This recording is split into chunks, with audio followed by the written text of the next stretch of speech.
Sue. Mr. Funes, why were you not reappointed to the Planning Commission?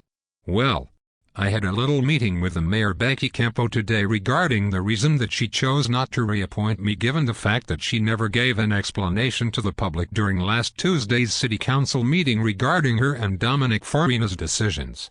She told me plain and simple that she was afraid that I voted for Luis Molina during the last election and that I would be critical of her decision to let Luis go from the Planning Commission, so she decided to let me go as well.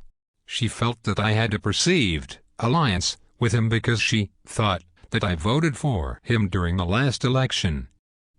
I told her that who I voted for is completely my business and shouldn't have weighed into her decision to let me go from the Planning Commission. I never wanted to compromise my role and source of income working for the irrigator, so I made sure to not publicly endorse either Becky, Luis, or any of the other candidates for council. I have never met with Luis Molina outside of Planning Commission meetings.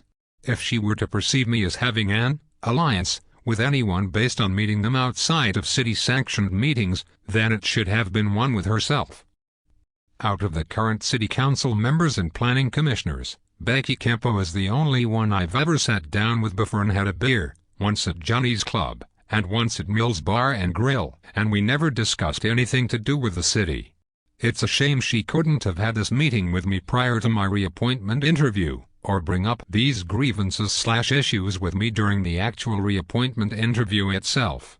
She also brought up some other things during our talk, saying that even though Council member Annette Smith contacted her and told her to get rid of me, or me, as I think Becky's exact words were, that Annette's opinion mattered nothing in her decision to get rid of me. I guess the fact that I may have voted did though. Another thing she brought up was that she feared that I was involved with this site, the Patterson Irritator.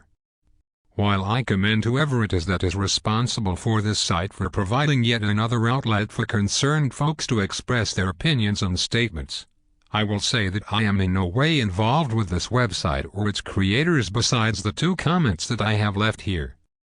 In fact, I've even left comments on Patterson's other blog site, the Patterson Times, and many other blogs, every time using my full name because I am not afraid of people knowing who I am.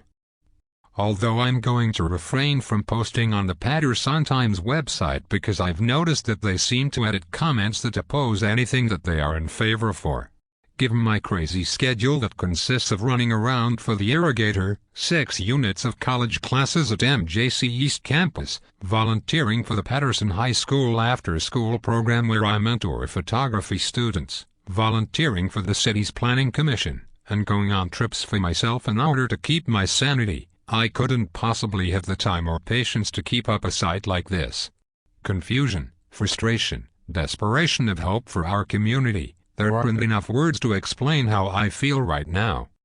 Well, that really sucks. Thank you for speaking with me.